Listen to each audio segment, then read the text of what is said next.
Good morning and नमस्कार दोस्तों, स्वागत है आप सभी का आपके अपने YouTube channel GK search engine पर। आज है 4 अक्टूबर और 4 अक्टूबर से रिलेटेड राजस्थान करंट अफेयर्स के जितने भी इंपॉर्टेंट क्वेश्चन हैं सभी हम इस वीडियो में डिस्कस करने वाले हैं। तो पूरा वीडियो बहुत ध्यान से देखना और वीडियो के एंड में मैं आपसे क्वेश्चन पूछूंगा जिसका आंसर आपको कमेंट बॉक्स में देना है। कल के वीडियो में मैंने आपसे क्वेश्चन पूछा था जो था हाल ही में भारत के किस राज्य में अडानी ग्रीन ने दुनिया का सबसे बड़ा पवन सौर ऊर्जा संयंत्र शुरू किया है। तो इसकी शुरुआत राजस्थान में की गई है, यानी कि ए ऑप्शन इसका बिल्कुल सही था। जिन दोस्तों ने ए ऑप्शन कमेंट बॉक्स में सही जवाब दिया था उनको हार्दिक शुभकामनाएं। अडानी ग्रीन ने दुनिया का सबसे बड़ा पवन सौर ऊर्जा संयंत्र है और राजस्थान में इसकी शुरुआत की गई है। अडानी ग्रीन एनर्जी लिमिटेड जिसने 29 सितंबर 2022 को राजस्थान के जैसलमेर में दुनिया का सबसे बड़ा पवन सौर ऊर्जा संयंत्र शुरू किया है। इस परियोजना में 600 मेगावाट सौर ऊर्जा और 150 मेगावाट पवन संयंत्र शामिल है। इसी के साथ ही अडानी ग्रीन एनर्जी लिमिटेड की वर्तमान में कुल परिचालन उत्पादन क्षमता 6.7 गीगावाट हो गई है। मई 2022 में इसी कंपनी ने जयपुर में 390 मेगावाट की क्षमता वाले भारत के पहले हाइब्रिड पावर प्लांट का संचालन किया था। तो चलिए स्टार्ट करते हैं आज के करंट अफेयर्स। पहला क्वेश्चन है, राजस्थान के किस जिले से संबंधित अजय कुमार भादु को भारत के चुनाव आयोग के उप चुनाव आयुक्त के रूप में नियुक्त किया गया है। तो राजस्थान के सीकर से इनका संबंध है, यानी कि ए ऑप्शन इसका बिल्कुल सही है। अजय कुमार भादु जिन्हें भारत के चुनाव आयोग में उप चुनाव आयुक्त के रूप में नियुक्त किया गया है। आइए जानते हैं इंपॉर्टेंट फैक्ट्स। तो अजय कुमार भादु को भारत के चुनाव आयोग के उप चुनाव आयुक्त के रूप में नियुक्त किया गया है। इससे पहले 20 जुलाई 2019 को गुजरात कैडर के भारतीय प्रशासनिक सेवा के अधिकारी अजय भादु जो 1999 बैच की नियुक्ति राष्ट्रपति के संयुक्त सचिव के रूप में इनकी नियुक्ति की गई थी। राजस्थान निवासी गुजरात कैडर के आईएएस अधिकारी अजय कुमार भादु को जो भारतीय चुनाव आयोग में डिप्टी कमिश्नर लगाया गया है। मूलतः ये सीकर के रहने वाले, जी हाँ, इनका संबंध है वो राजस्थान के सीकर से है। इससे पहले वो 2018 में आईएएस अधिकारी भी रह चुके हैं। 1 साल बाद उनका आईएएस में सिलेक्शन हो गया था।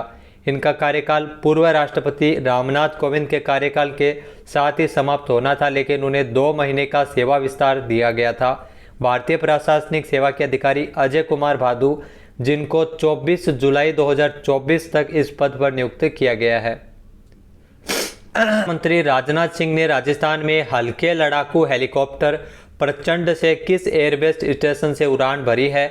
तो आपको बता दें कि राजनाथ सिंह के द्वारा इसे जोधपुर एयरबेस स्टेशन में इसे शामिल किया गया। यहीं से उड़ान भरी थी प्रचंड हेलीकॉप्टर। आप देख सकते हैं जो हल्के लड़ाकू हेलीकॉप्टर है ये जोधपुर एयरबेस स्टेशन पर इसमें भारतीय वायुसेना में शामिल किया गया है, यानी कि ए ऑप्शन इसका बिल्कुल सही है। आइए जानते हैं इंपॉर्टेंट फैक्ट्स। तो रक्षा मंत्री राजनाथ सिंह और वायुसेना प्रमुख air chief marshal V R. Chaudhary की उपस्थिति में जोधपुर में एक समारोह के दौरान हेलीकॉप्टरों को भारतीय वायुसेना में शामिल किया गया है। पहले जत्थे में भारतीय वायुसेना को 10 हेलीकॉप्टर मिले हैं। स्वदेशी रूप से निर्मित हल्के लड़ाकू हेलीकॉप्टर को जोधपुर में भारतीय वायुसेना में शामिल किया गया है। इन हेलीकॉप्टर का नाम है वो प्रचंड रखा गया है। राजस्थान के जोधपुर एयरबेस स्टेशन से आपको बता दें कि राजनाथ सिंह जो रक्षा मंत्री है उनके द्वारा हल्के लड़ाकू हेलीकॉप्टर से यहाँ उड़ान भरी गई थी। इस LCH यानी हल्के लड़ाकू हेलीकॉप्टर को हिंदुस्तान एरोनॉटिक्स ने तैयार किया है। इसका वजन 5.5 टन है और ये जमीन और हवा में से किसी भी लक्ष्य को आसानी से भेज सकता है। LCH पूरी तरह से स्वदेशी है और ये दुनिया का एकमात्र अटैक हेलीकॉप्टर है जो 5000 मीटर ऊंचाई पर हथियारों और ईंधन के काफ़ी भार के साथ टेक ऑफ और लैंडिंग कर सकता है। इसके अलावा इसे हिंदुस्तान एरोनॉटिक्स लिमिटेड के द्वारा तैयार किया गया है। इस हेलीकॉप्टर से air to air missile fire की जा सकती है।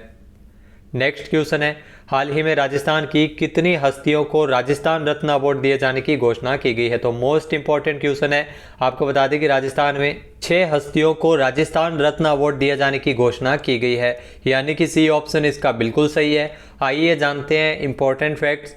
तो राजस्थान की राजधानी जयपुर में 7 अक्टूबर से होने वाले 2 दिवसीय इन्वेस्टर समिट को लेकर सीएम अशोक गहलोत ने 3 अक्टूबर को सीएम आवास पर प्रेस कॉन्फ्रेंस की और इसी अवसर पर सीएम अशोक गहलोत ने राजस्थान रत्न अवार्ड की घोषणा कर दी है।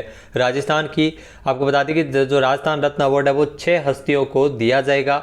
इसमें इंटरनेशनल कोर्ट ऑफ जस्टिस के न्यायाधीश दलवीर भंडारी, सुप्रीम कोर्ट में राजस्थान से एकमात्र सीजेआई रहे जस्टिस राजेंद्र मल्होत्रा और दिग्गज उद्योगपति लक्ष्मी मित्तल, वेदांता के संस्थापक अनिल अग्रवाल, जोधपुर के शायर सीनू काफ निजाम और राजस्थानी संगीत को बढ़ावा देने वाले केसी मालू भी शामिल है। तो 6 हस्तियों को राजस्थान रत्न अवार्ड से नवाजा जाएगा।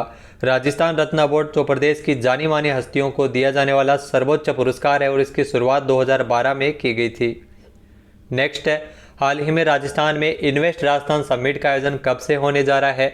तो राजस्थान में इन्वेस्ट राजस्थान समिट का आयोजन 7 से लेकर 8 अक्टूबर तक जयपुर में होगा, यानी कि बी ऑप्शन इसका बिल्कुल सही है। आइए जानते हैं इंपॉर्टेंट फैक्ट्स। तो राजस्थान के जयपुर में 7 से 8 अक्टूबर को इन्वेस्ट राजस्थान समिट का आयोजन होने जा रहा है।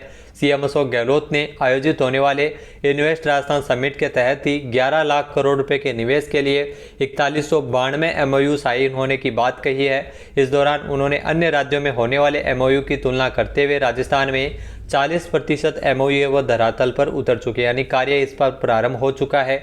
इन्वेस्ट राजस्थान समिट जो 7 से 8 अक्टूबर को जेईसीसी सीतापुरा जयपुर में आयोजित किया जा रहा है। इस समिट में देश विदेश से लगभग 4000 प्रतिभागी इसमें शामिल होंगे।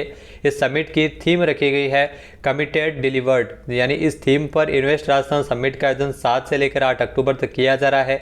इस समिट का मुख्य उद्देश्य राजस्थान में विभिन्न निवेश के क्षेत्रों में जो निवेश अवसरों का व्यापक प्रचार प्रसार कर नए निवेशकों को आकर्षित करना है। मुख्य उद्देश्य नए निवेश के साथ साथ राज्य में रोजगार के अवसर भी सृजित करना है और राज्य को एक औद्योगिक गंतव्य स्थल के रूप में स्थापित करना है। नेक्स्ट है, हाल ही में किस राज्य में विश्व अहिंसा दिवस के अवसर पर 2 अक्टूबर को सर्वधर्म प्रार्थना सभा में विश्व रिकॉर्ड बनाया गया था। तो राजस्थान ने यह विश्व रिकॉर्ड बनाया है, यानी कि बी ऑप्शन इसका बिल्कुल सही है। जैसा कि आप देख सकते हैं तस्वीर में, यह प्रशस्ति पत्र दिया गया है विश्व रिकॉर्ड का। विश्व अहिंसा दिवस के अवसर पर 2 अक्टूबर को सर्वधर्म प्रार्थना सभा में विश्व रिकॉर्ड बना है। आइए जानते हैं इंपॉर्टेंट फैक्ट्स। तो विश्व अहिंसा दिवस के अवसर पर 2 अक्टूबर को राजस्थान में सर्वधर्म प्रार्थना सभा का आयोजन किया गया था और इसी दौरान ये विश्व रिकॉर्ड बनाया गया था। महात्मा गांधी जी की 153वीं जयंती के अवसर पर प्रदेश भर से आए लोगों ने एक साथ मिलकर सर्वधर्म प्रार्थना करने का विश्व रिकॉर्ड बनाया है। जयपुर के सवाई मान सिंह स्टेडियम में गांधी जयंती के अवसर पर इस राज्य स्तरीय समारोह का आयोजन किया गया था, जिसमें प्रदेश भर के लोगों ने एक साथ मिलकर सर्वधर्म प्रार्थना सभा करने का विश्व रिकॉर्ड बनाया है। इसके लिए world book of records London के प्रतिनिधि प्रथम भल्ला द्वारा प्रोविजनल सर्टिफिकेट भी दिया गया था। पूर्व में भी आपको बता दें कि 12 अगस्त को स्कूली छात्रों की ओर से जो स्वतंत्रता दिवस के अवसर पर देशभक्ति गीत गाने के वर्ल्ड रिकॉर्ड का भी ऑफिशियल सर्टिफिकेट है वो इस समय दिया गया था। विभिन्न विद्यालयों से आए हुए बच्चों ने हाथों में तिरंगा लेते हुए इस गायन को सुना है। अलग अलग स्कूलों से आए बच्चों ने हाथों में तिरंगा लहराते हुए वैष्णव जन तो तेने कहिए, दे दी हमें आज़ादी, बिना खड़ग बिना ढाल, धर्म वो ही एक सच्चा, इन गायन को सुना है बच्चों ने और एक साथ गाया है। तो ये विश्व रिकॉर्ड बना है। में पूर्ण रूप से विकलांग व्यक्तियों को हर महीने सरकार द्वारा कितने रुपए की आर्थिक रूप से सहायता राशि दी जाएगी। तो इसके लिए सरकार द्वारा 1000 रुपये हर महीने दिए जाएंगे, यानी कि सी ऑप्शन इसका बिल्कुल सही है। आइए जानते हैं इंपॉर्टेंट फैक्ट्स। तो राजस्थान सरकार ने तय किया है कि राज्य के पूर्ण रूप से विकलांग व्यक्तियों को हर महीने 1000 रुपये की आर्थिक रूप से सहायता राशि दी जाएगी। ये सहयोग राशि विकलांग व्यक्तियों को पहले से मिल रहे आर्थिक सहयोग से अलग दिया जाएगा, यानी जिन पात्र विकलांग व्यक्तियों को पहले से ही राज्य सरकार की तरफ से आर्थिक रूप से सहायता राशि मिलती है उन्हें राशि मिलती रहेगी। इसी के साथ ही राज्य सरकार ने 1000 रुपये उन्हें अलग से दिया जाएगा जो पूर्ण रूप से विकलांग है। राज्य में अभी 750 से लेकर 1250 रुपये तक की आर्थिक सहायता राशि विकलांग व्यक्तियों को दी जाती है और राज्य में अभी तक 21,717 ऐसे लोग हैं जो पूर्ण रूप से विकलांग हैं और इन्हें राज्य सरकार की ओर से पेंशन भी दी जा रही है। राज्य के उन सभी पूर्ण रूप से विकलांग व्यक्तियों को 1000 रुपये पेंशन देने का फैसला सीएम अशोक गहलोत के द्वारा किया गया है। नेक्स्ट क्वेश्चन है, हाल ही में कोई भूखा न सोए की अवधारणा के साथ सीएम अशोक गहलोत द्वारा 18 सितंबर 2022 को जोधपुर में कितनी नई इंदिरा रसोइयों का शुभारंभ किया गया था? तो 512 नई इंदिरा रसोइयों का शुभारंभ जोधपुर में किया गया था, यानी कि ए ऑप्शन इसका बिल्कुल सही है। आइए जानते हैं इंपॉर्टेंट फैक्ट्स। तो कोई भूखा न सोए की अवधारणा के साथ ही सीएम अशोक गहलोत ने 18 सितंबर को जोधपुर में 512 नई इंदिरा रसोइयों का शुभारंभ किया। इसे प्रदेश में कुल इंदिरा रसोइयों की संख्या बढ़कर 870 हो गई है। आपको बता दें कि इंदिरा रसोई संचालकों को प्रति थाली जो मिलने वाले अनुदान को भी इसी साल जनवरी में 12 रुपये से बढ़ाकर 17 रुपये किया गया था। सीएम अशोक गहलोत ने 20 अगस्त 2020 को प्रदेश में कोई भूखा न सोए की संकल्पना को लेते हुए 213 नगरीय निकायों में 358 इंदिरा रसोइयों की स्थापना की थी, जिसमें आपको बता दें कि 8 रुपये में जो जिन्हें भोजन नहीं मिलता है उन्हें भोजन मिल सकेगा। तो इंदिरा रसोई योजना का शुभारंभ 20 अगस्त 2020 को किया गया था। नेक्स्ट है, हाल ही में आई स्टार्ट राजस्थान के तहत किस जिले में ड्रोन एक्सपो 2022 का आयोजन किया गया था? तो जयपुर में ड्रोन एक्सपो 2022 का आयोजन किया गया था, यानी कि ए ऑप्शन इसका बिल्कुल सही हो जाएगा। आइए जानते हैं इंपॉर्टेंट फैक्ट्स। तो सूचना प्रौद्योगिकी और जनसंचार विभाग के आई स्टार्ट राजस्थान के तहत ही 16 जून को जयपुर के जालाना संस्थानिक क्षेत्र में टेक्नो हब में ड्रोन एक्सपो का आयोजन किया गया था। तो ये ड्रोन एक्सपो 2022 है वो आयोजित हुआ था। इस ड्रोन एक्सपो में 50 से अधिक ड्रोन निर्माताओं ने अपने ड्रोन की क्षमताओं का प्रदर्शन किया था। आई स्टार्ट राजस्थान जो प्रदेश में उद्यमिता और नवाचार को बढ़ावा देने के लिए सूचना प्रौद्योगिकी विभाग के तहत राज्य सरकार की प्रमुख एक योजना है।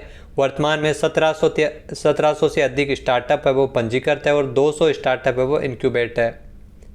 नेक्स्ट है, हाल ही में मेडिसन के लिए साल 2022 का नोबेल पुरस्कार किसने जीता है? तो मेडिसन के लिए साल 2022 का नोबेल पुरस्कार जीता है स्वंते पाबो ने, यानी कि बी ऑप्शन इसका बिल्कुल सही। आइए जानते हैं इंपॉर्टेंट फैक्ट्स। तो स्वंते पाबो ने विलुप्त होमिनिन और मानव विकास के जीनोम से संबंधित अपनी खोजों के लिए फिजियोलॉजी या मेडिसन में नोबेल पुरस्कार जीता है। पुरस्कार स्वरूप 10 मिलियन स्वीडिश क्रोन का नगद पुरस्कार है वो इसमें दिया जाता है। इसे 10 दिसंबर 2022 को दिया जाएगा। यह आपको बता दें कि स्वीडन के करोलिंस्का संस्थान की नोबेल असेंबली द्वारा प्रदान किया जाता है। तो नोबेल पुरस्कार मेडिसन में मिला है। नेक्स्ट क्वेश्चन है, हाल ही में अंतर्राष्ट्रीय अहिंसा दिवस कब मनाया गया है? तो हाल ही में अंतर्राष्ट्रीय अहिंसा दिवस 2 अक्टूबर को मनाया गया है, यानी कि ए ऑप्शन इसका बिल्कुल सही है। आइए जानते हैं इंपॉर्टेंट फैक्ट्स। तो अंतर्राष्ट्रीय अहिंसा दिवस है वो हर साल 2 अक्टूबर को महात्मा गांधी जी की जयंती के अवसर पर मनाया जाता है। महात्मा गांधी जो भारतीय स्वतंत्रता आंदोलन के सबसे बड़े नेताओं में से एक है, अहिंसा दर्शन के प्रणेता थे। इस दिन की अगर बात की जाए तो अंतर्राष्ट्रीय अहिंसा दिवस की स्थापना संयुक्त राष्ट्र संघ द्वारा 15 जून 2007 को की गई थी। इस तिथि जो गांधी जयंती के भारतीय राष्ट्रीय सार्वजनिक अवकाश के अनुरूप है। अब बात कर लेते हैं आज के हमारे क्विज की। तो आज का हमारा क्विज है, राजस्थान में पशुधन बीमा योजना का शुभारंभ जयपुर के धानक्या ग्राम से कब किया गया था? एक बार फिर से सुनिएगा, राजस्थान में पशुधन बीमा योजना का शुभारंभ जयपुर के धानक्या ग्राम से कब किया गया था? इसका सही आंसर आपको कमेंट बॉक्स में देना है। और अगर ये वीडियो आपको पसंद आए तो इसे लाइक और शेयर करना बिल्कुल न भूलिएगा। चैनल पर नए हैं, सब्सक्राइब नहीं किया है तो अभी सब्सक्राइब बटन पर क्लिक करें। PDF फाइल आप वीडियो के डिस्क्रिप्शन बॉक्स से डाउनलोड कर सकते हैं और इस क्वेश्चन का आंसर आप वोट करके भी कर सकते हैं। वीडियो देखने के लिए धन्यवाद। जय हिंद, जय भारत, जय राजस्थान।